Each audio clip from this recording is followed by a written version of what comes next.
mel na li ñoo tudde sago dafa di farata su ko defee ci wàllu ngëm sax wax ju bare mën na ko yàq ngëm wax ju bare mën na ko jàq waaw mbel mbel ju ëpp baaxul dama dem Algérie maa ngi ànd ak Haj Moustapha Cissé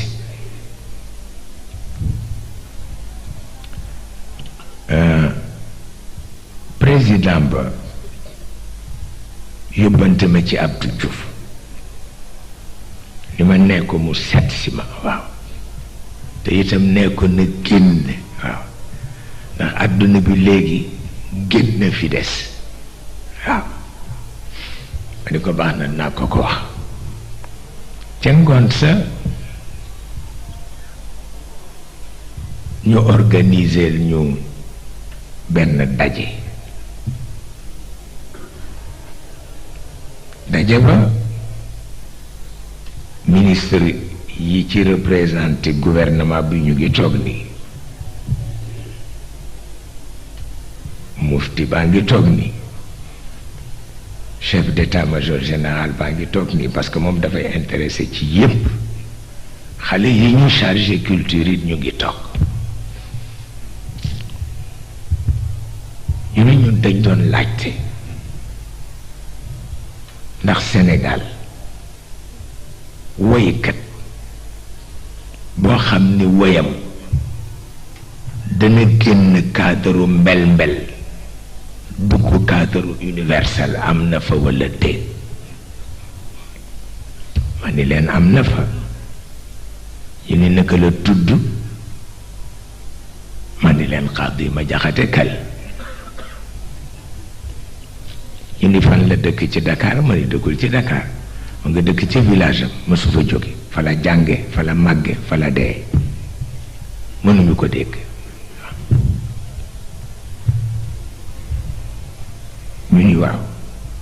est-ce que mën nga ñu wax ci woyam yi benn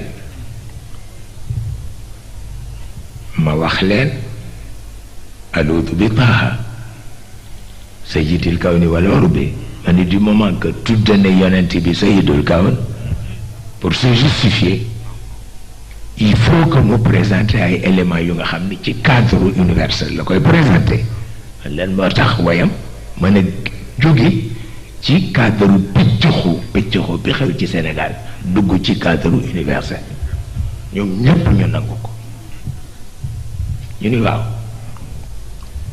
est-ce que am na fa philosophe boo xam ni philosophie génn na cadre pëccëxu dugg cadre universel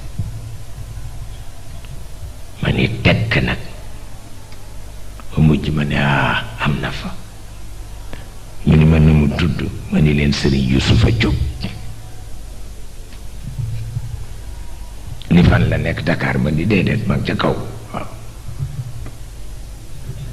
ñu ne waaw lu tax nga ni moom philosophie mën na dugg ci cadre bu universel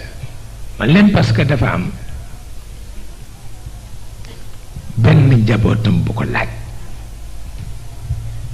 ni ko sëriñ ndax musique dagan na mu ni ko laajte bi yàqu na musique kenn du ko laaje ndax dagan na dañuy laaj ndax yiw na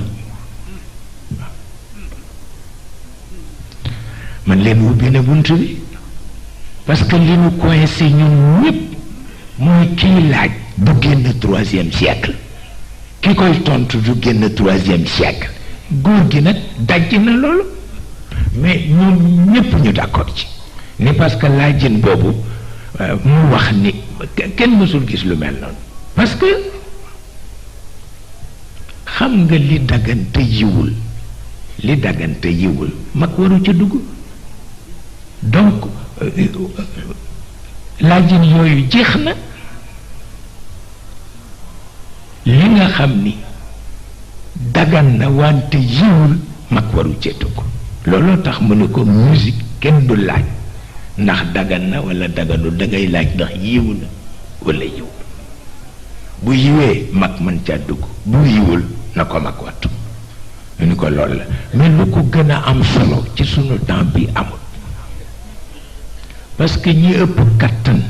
ci àdduna bi tubaab wala beneen nit ku weex ëpp doole ñun ñëpp seetatuñu lu yiw ak lu yiwati déedéet ñu ngay seet nag ndax autorisé nañ leen ñu def ko wala déet même bu yiwul it ñu nga ci te kooku catastrophe la ça il faut le dire